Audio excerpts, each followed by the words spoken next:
55 square miles of rare beauty in southwestern Utah was once the floor of a mighty sea. 5 limestone layers of varying hardness form the block from which nature, through countless centuries, has carved her glorious patterns. In this national park of surpassing beauty, thousands of visitors each year enjoy the delicate tracery and vivid coloring of Bryce Canyon, often called nature's cameo. Volcanic disturbances pushed plateaus high in the air, and torrential rains, water freezing and falling with the seasons, scoured and chipped out the fantastic patterns we see in Bryce today. Through the ages, streams have etched uneven paths across the areas of stone, now hard, now soft, adding streams and waterfalls to an already colorful landscape. Bryce Canyon is an example of raindrop erosion, in contrast with a more common process of wearing away by streams. Rain and snow gather abrasive particles to cut new patterns. Freezing water expands and splits rock formations. The result is a loose, moving mass, progressing slowly downward.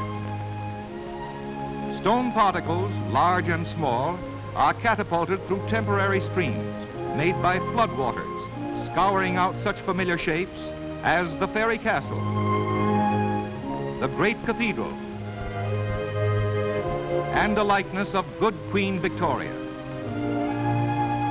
At Bryce Lodge, guests get a warm welcome with a promise of good food and rest after helpful outdoor exercise. Cabins for the night have hot and cold running water, electric light, and an open fireplace. But many visitors bring their own shelter, and auto trailers, large and small, dot the campsites every night in the outdoor season. More than 100,000 visitors come to Bryce Canyon yearly, and over 40,000 of them have their own accommodations, ranging from the simple tent shelter to elaborate house cars. But they all have a good time. And how they eat. Appetites are one thing nobody has to bring along. They come naturally at Bryce. Experienced naturalists of the National Park Service go with foot trail parties through the canyon on scheduled trips. Let's follow the pathway to adventure as our ranger shows the way. The towering formation, rising 200 feet above the canyon base, dwarf our little party as it threads carefully down the trail. All sorts of feet, big ones, little ones, old ones, and young ones, follow the winding trails recently built to open new parts of the canyon to visitors. Walking, man's oldest form of locomotion, is a popular sport here. Against the blue of the western sky, a long series of pillars resembles a New York skyline, and so the rangers named this place Wall Street. The trail zigzags in and out among the cliffs. The sunlight marks the zigs and the shadows the zags. The guide cautions us not to zag when we should zig. Some of our party scorn the slow pedestrian gait and take advantage of the fine supply of horses in the park. There are 37 miles of bridle trails, and of course those on horseback can cover more ground than the ones who stick to walking. A magnificent vista of the canyon rewards the guests who persevere over some pretty rough going. Bryce Canyon boasts a battery of towers and minarets to rival a far eastern capital. The colors in these spires include many a shade and tint of red, yellow, blue, and delicate purple. For centuries, this lonely stone sentinel has kept watch. Nearby, Thor's hammer is held aloft. Every state in the Union is represented among the license plates at the park each summer.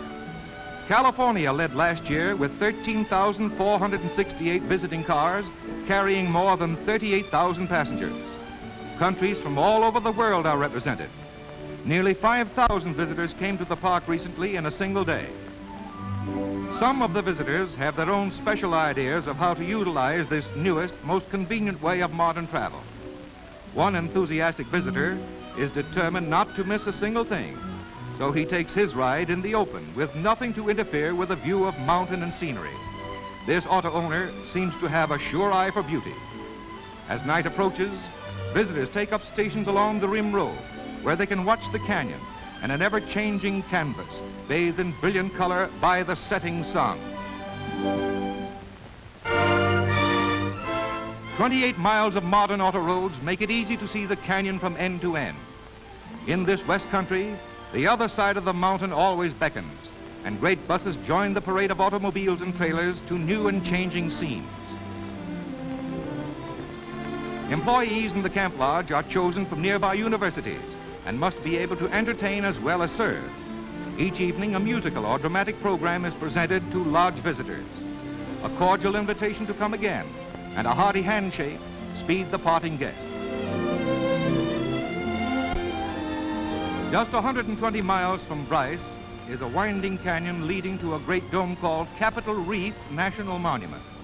It is sometimes described as Zion Canyon in miniature, with the color of Bryce Canyon. Enterprising ranchers have built homes and planted orchards close to this inspiring and rugged beauty. Excellent peaches of more than one kind flourish here. A few years ago, the beauties of Bryce Canyon and Capitol Reef were known only to those who lived nearby. Modern highways and modern automobiles have opened new realms of happiness and adventure. Broad, smooth roads beckon, and age-old mountains offer a quiet haven of rest and inspiration. To the family with a modern car, 1,000 miles is no obstacle, and even those who have only a week or two of leisure find it possible to enjoy these great national parks. Why not make them the scene of your vacation adventure? Be sure you have a modern, dependable automobile. Then go wherever you choose with safety, comfort, and economy.